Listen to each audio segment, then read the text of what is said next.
Hello viewers, இன்றைக்கி நம்ம பார்க்க போகிறது வந்து முட்டை குழம்பு. அதுக்கு தேவையான பொருட்கள் என்னென்னு இப்போ பார்க்கலாம். முட்டை 4, வெங்காயம், அதாவது நான் சின்ன வெங்காயம் எடுத்துருக்கிறேன், அது ஒரு கப் அளவு. பெரிய வெங்காயம் இருந்ததுன்னா நீங்கள் ஒரு 2 வெங்காயம் எடுத்துக்கலாம், ஒன்றும் பிரச்சனை இல்லை. தக்காளி ஒரு 2, இதில் வந்து பட்டை, கிராம்பு, ஏலக்காய், கறி லீவ்ஸ் கொஞ்சம். அப்புறம் பார்த்திங்கன்னா தேங்காய், இது வந்து வறுத்த தேங்காவை கட் பண்ணி சின்ன சின்ன பீசஸாக வறுத்து வச்சுருக்கிறேன் இது. அப்புறம் இஞ்சி, பூண்டு, அப்புறம் மஞ்சத்தூள், ரெட் சில்லி பவுடர், தனியா பவுடர், கரம் மசாலா, சால்ட். வாங்க நம்ம இப்போ எப்படி செய்யலான்னு பார்க்கலாம். இப்போ ஸ்டவ் ஆன் பண்ணிவிட்டு ஒரு கடாயில் நம்ம கொஞ்சம் ஆயில் ஊற்றிக்கலாம்.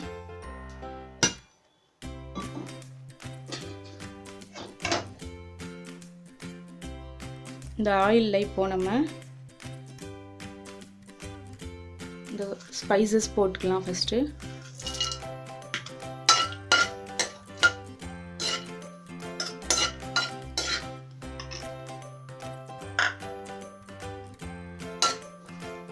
பட்டை, கிராம்பு, கறி லீவ்ஸ் எல்லாம் போட்டு நல்லா ஃப்ரை பண்ணிவிட்டு, இப்போ இதில் வந்துட்டு ஜிஞ்சர் கார்லிக் அப்படி முழுசாகவே நான் போட்டிருக்கேன். ஏன்னா நம்ம எல்லாம் வதக்கிட்டு அப்புறமா நம்ம கிரைண்ட் பண்ணி எடுத்துக்கலாம். அதனால் நான் பேஸ்ட் போடாமல் ஃபுல் கார்லிக், ஜிஞ்சர்ஸ் எல்லாம் கட் பண்ணி போடுறேன்.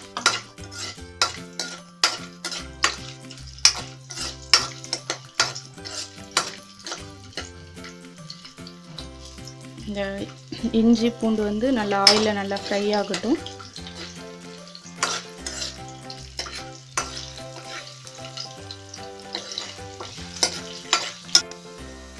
இப்போ இதில் வந்துட்டு வெங்காயம், சின்ன வெங்காயம் போடுறேன்.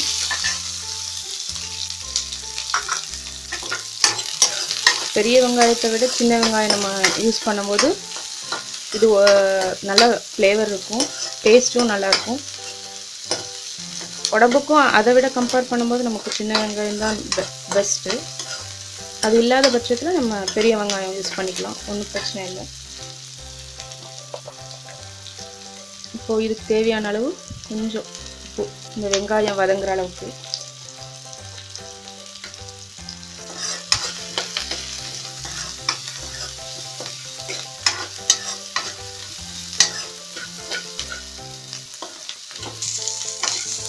இப்போ இந்த வெங்காயம் வதங்கிட்டு இருக்கட்டும். நம்ம அதுக்குள்ளே இங்கே பார்த்திங்கன்னா வறுத்து வச்சுருக்கிற தேங்காயை நம்ம வந்துட்டு பேஸ்ட் பண்ணி எடுத்து வச்சுக்கலாம். இப்போ பார்த்திங்கன்னா நல்லா நம்ம ஆனியன் நல்லா ஃப்ரை ஆகிடுச்சு. இப்போ இதில் வந்துட்டு கட் பண்ணி வச்சுக்கிற டொமேட்டோ ஆட் பண்ணலாம்.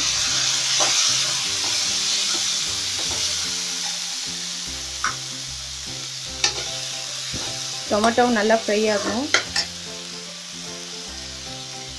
பார்த்திங்கன்னா நான் பேஸ்ட் பண்ணி வச்சுருக்கிறேன், கோகோனட் வந்துட்டு ஃப்ரை பண்ணி அதை பேஸ்ட் பண்ணி வச்சுருக்கிறேன். நீங்கள் இது இருக்கட்டும் ஒரு பக்கம். இப்போது நம்மளுடைய ஆனியன் டொமேட்டோ நல்லா ஃப்ரை ஆகிடுச்சு. இப்போ நம்ம இந்த ஸ்டேஜில் ஆஃப் பண்ணிடலாம். ஆஃப் பண்ணிவிட்டு இதை ஆற வச்சுட்டு நம்ம நல்லா கிரைண்ட் பண்ணி எடுத்துக்கணும். இப்போ நான் இது வந்துட்டு பாயில் பண்ண எக் இருக்கு இல்லையா, இது என்ன பண்ணணும், நம்ம 2ஆக கட் பண்ணி வச்சுக்கலாம்.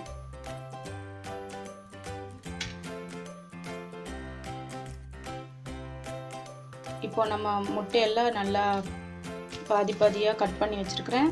இது முழு முட்டையாக வச்சு லைட்டாக கட் பண்ணாலும் பரவாயில்ல. இப்போது கடாயில் அடுப்பில் கடாய் வச்சுட்டு கொஞ்சம் ஆயில் வச்சு, கொஞ்சம் ஆயில் போதும்.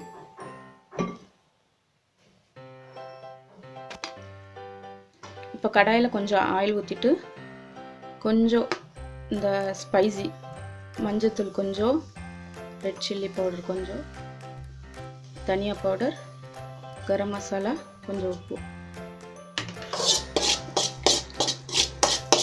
எல்லாம் நல்லா ஆயிலில் ஃப்ரை பண்ணிவிட்டு இந்த எக்கை இதில் போட போகிறோம்.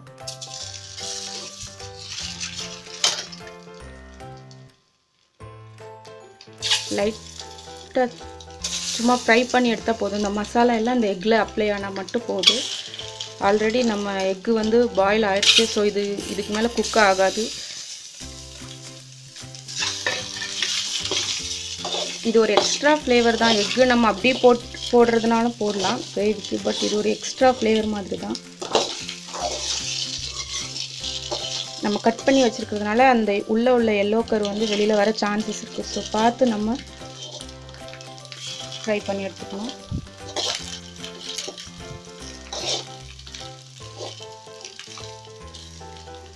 ஒரு 2 மினிட்ஸ் போதுமானது.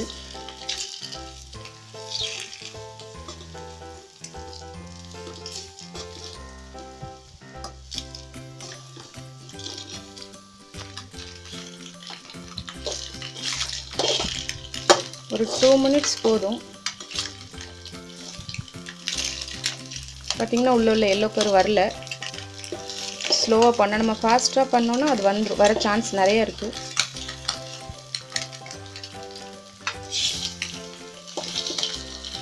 ஸோ இந்த ஸ்டேஜில் நம்ம ஆஃப் பண்ணிக்கலாம். இப்போ நம்ம கடாயில் கொஞ்சம் ஆயில் ஊற்றிக்கலாம்.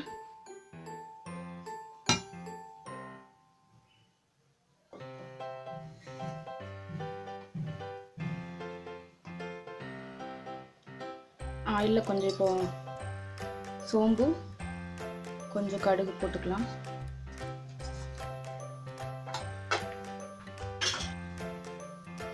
இப்போ இதில் கொஞ்சம் கறி லீவ்ஸ் போட்டுக்கலாம். கடுகு நல்லா வெடிக்கட்டும்.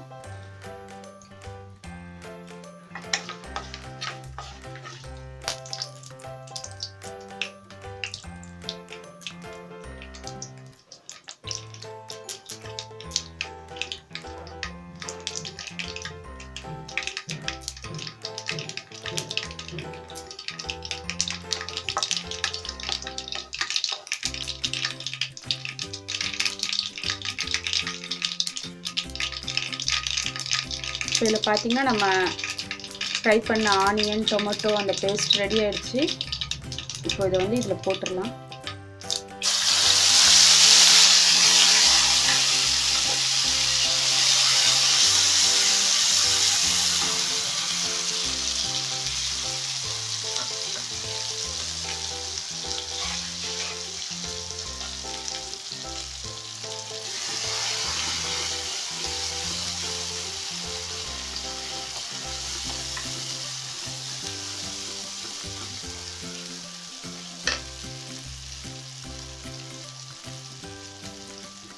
இப்போ இதில் மீதி உள்ள மசாலா நம்ம போட்டுடலாம். மஞ்சத்தூள் கொஞ்சம், ரெட் சில்லி பவுடர், தனியா பவுடர், கரம் மசாலா தவிர மீதி இப்போ எல்லாம் ஆல்மோஸ்ட் நான் போட்டிருக்கிறேன். சால்ட்டு பிறகு பார்த்து டேஸ்ட் பார்த்து பிறகு போடலாம்.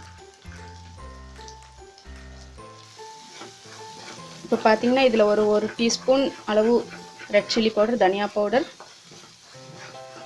ஒரு 1/4 ஸ்பூன் மஞ்சள் தூள் எல்லாம் போட்டு நம்மளுடைய கிரேவி ரெடி பண்ணிகிட்ருக்கோம். காரம் பார்த்துட்டு போடலாம், நம்மளுக்கு வேணும்னா கூட்டிக்கலாம். கம்மியாக சாப்பிட்றவங்க கம்மியாக சேர்த்துக்கலாம். இப்போ நம்ம இதில் வறுத்து பேஸ்ட் பண்ணி வச்சுருக்கிற தேங்காய் விழுதையும் ஆட் பண்ணிக்கலாம்.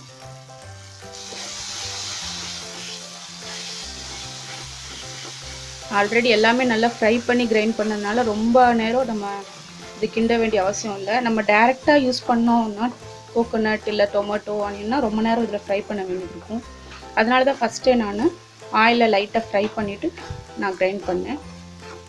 கிரைண்ட் பண்ண பிறகு நம்ம ஃப்ரை பண்ணால் ரொம்ப டைம் எடுக்கும். ராவா ஆனியனாக இருக்கட்டும், டொமேட்டோவாக இருக்கட்டும், தேங்காவாக இருக்கட்டும்.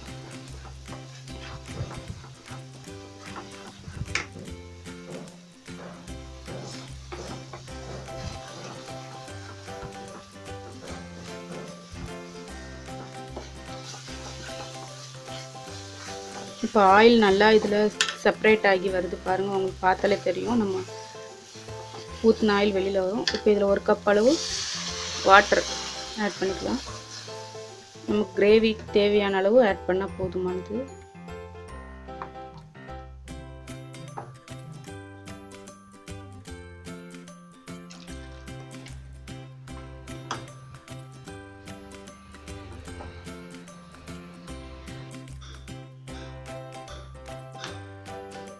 இந்த ஸ்டேஜில் நம்ம இப்போ சால்ட் ஆட் பண்ணிக்கலாம்.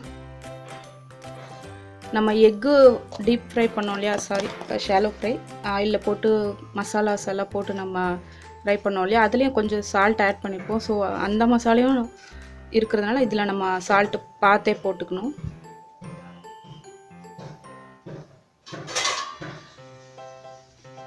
இது நல்லா கொதிக்கட்டும். ஒரு 5 to 6 minutes நல்லா கொதிச்சு வர்ற வரைக்கும் பார்க்கலாம். இப்போ இதை ஓப்பன் பண்ணால் 5 minutes மேலே ஆயிடுச்சு. நல்லா ஆயில் எல்லாம் நல்லா பிரிஞ்சு வந்திருக்கு. இப்போ இந்த டைமில் நம்ம மீதி இருக்கிற கரம் மசாலா இருக்கு இல்லையா, கொஞ்சம் ஆட் பண்ணிக்கலாம்.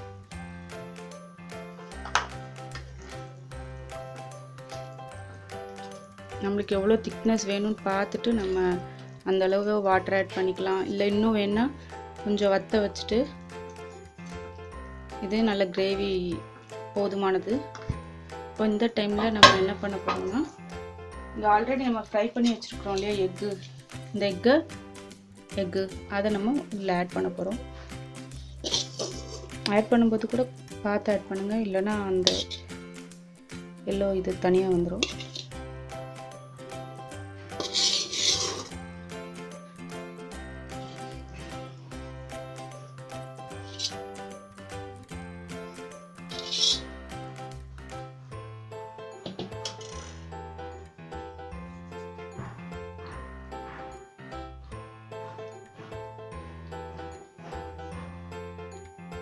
இது ஒரு 2 minutes நம்மளுக்கு போதுமானது. 2 minutes குக் பண்ணிட்டு நம்ம ஸ்டவ் ஆஃப் பண்ணிக்கலாம்.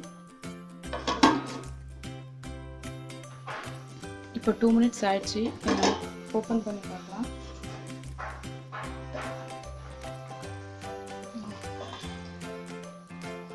நல்லா ஆயிடுச்சு. இப்போ வந்துட்டு நம்ம இதில் கொத்தமல்லி தூவி ஆஃப் பண்ணிடலாம். நம்மளுடைய எக்கு கறி இப்போ ரெடி ஆயிடுச்சு.